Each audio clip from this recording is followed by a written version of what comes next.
বৈষম্য বিরোধী ছাত্র আন্দোলনে হাত হারানো 5 আন্দোলনকারীকে দেয়া হলো দেশীয় প্রযুক্তিতে তৈরি কৃত্রিম রোবোটিক হাত। সম্প্রতি এক অনাড়ম্বর আয়োজনে সংযোজন করা হয় এই রোবোটিক হাতগুলো। আগামীতে এ ধরনের উদ্যোগে আরও সহযোগিতার আশ্বাস আইসিটি সচিবের।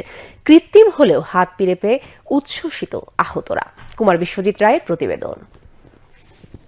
চট্টগ্রামের আগ্রাবাদের মোড়ে 4 আগস্ট যুবলীগের কর্মীদের কোপে হাত হারান বাইং হাউজের কর্মী আরিফ হোসেন। অঙ্গহানির কারণে এখন তিনি বেকার। কর্মহীন জীবনে পড়েছেন নানা শঙ্কায়। ওখানে আমাদেরকে যুবলীগের নেতারা গুল্লি মারার পর গুল্লি করতেছে, আর ওরা আমরা কি করছে ছাদ উঠে গেছে একটা, ওখানে উঠি ওরা আমাদেরকে হাত কোবাই ফেল দিয়েছে, আরেকজনকে মারি ফেলছে। আমার হাত একটু বাজে ছিল, তা আমরা চিটাং মেডিকেল ভর্তি হয়েছিলাম। চিটাংয়ের থেকে 1 মাস ওরা অনেক ট্রাই করছিল, তারপর আর পারতেছে না, পঙ্গুতে পাঠাই দিচ্ছে কাটার জন্য। পঙ্গুতে পাঠানোর পর আমরা পঙ্গুতে ডাক্তার ছিল না, ওদিন আন্দোলন চলতেছে, আমরা ঢাকা তমাতে প্রাইভেট ভর্তি হয়েছি, প্রাইভেটে অপারেশন করছি। 5 আগস্ট যাত্রাবাড়িতে একদম কাছ থেকে কোরআনে হাফেজ মোহাম্মদ হোসাইন আহমেদের ডান হাতে গুলি করে পুলিশ। তার অবস্থাও প্রায় একই রকম। 25 বছর বয়সী যশোরের নাইম হাসান। আন্দোলনে ছাত্রলীগের কর্মীদের ধারালো অস্ত্রের কোপে ডান হাতটি ঝুলে যায়। 4 লাখ টাকা খরচের পর কেটে ফেলতে হয় সেই হাত। নাইমের মতো এমন অনেকেই অঙ্গ হারিয়েছেন সেদিন। তারা বলছেন আগের মতো জীবন হয়তো আর ফিরে পাবেন না, তবে দেশের প্রয়োজনে হাত কাটা গেছে এটা ভেবেই শান্তি পাই।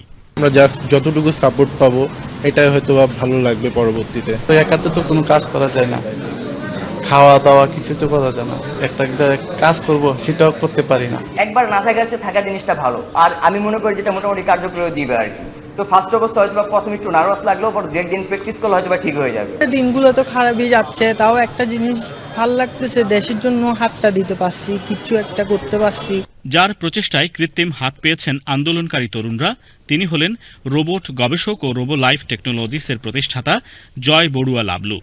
তিনি জানান বিকল্প হাত দিয়ে হয়তো খুব বেশি কিছু করতে পারবেন না তারা, তবে হাত নেই এই অনুভূতি থেকে খানিকটা মুক্তি মিলবে। এখানের মধ্যে আমরা 2 ধরনের আসলে হাত ওনাদেরকে প্রদান করছি, একটা হলো কি ব্রেন কন্ট্রোল আর একটা হলো কি অটো কন্ট্রোল। আমাদের এই হাতের সর্বোচ্চ লিমিটেশন আছে একটা, সেটা হলো কি 1 কেজি লিমিটেড একটা ওজনের যেই কোনো বস্তু এটা আসলে ক্যাচ করতে পারে আর কি। একটা হাতে সর্বোচ্চ একবার চার্জ করলে 2-3 দিন উনি অনায়াসে ইউজ করতে পারবে। এটা ব্রেন কন্ট্রোল হাত। এটার উপরে আমাদের একটা সিলিকন গ্লাভস থাকে যেটা আমরা পরাই দিই উপর থেকে মানুষের কালারের সাথে ম্যাচ করে, আর এটা একদম 30,000 থেকে শুরু হয়ে 2 লাখ টাকা পর্যন্ত আসলে কোয়ালিটির উপর বেস করে আসলে আমাদের দামটা কম বেশি হয়। সম্প্রতি এক অনুষ্ঠানে আন্দোলনকারীদের কৃত্রিম রোবোটিক হাত তুলে দেন আইসিটি সচিব শীষ হায়দার চৌধুরী। আগামীতে এ ধরনের উদ্যোগকে আরও সহযোগিতার আশ্বাস দেন তিনি। এরা আমাদের হিরো, এরা আমাদের সন্তান।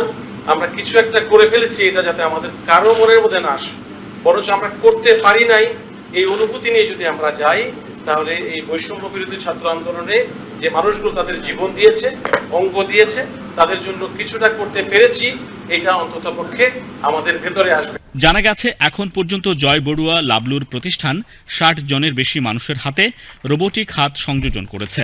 যুক্তরাষ্ট্র, সৌদি আরব, মালয়েশিয়া, তুরস্ক ও ভারতে এই রোবোটিক হাত ডেমো প্রোডাক্ট হিসেবে রপ্তানি করেছে তারা।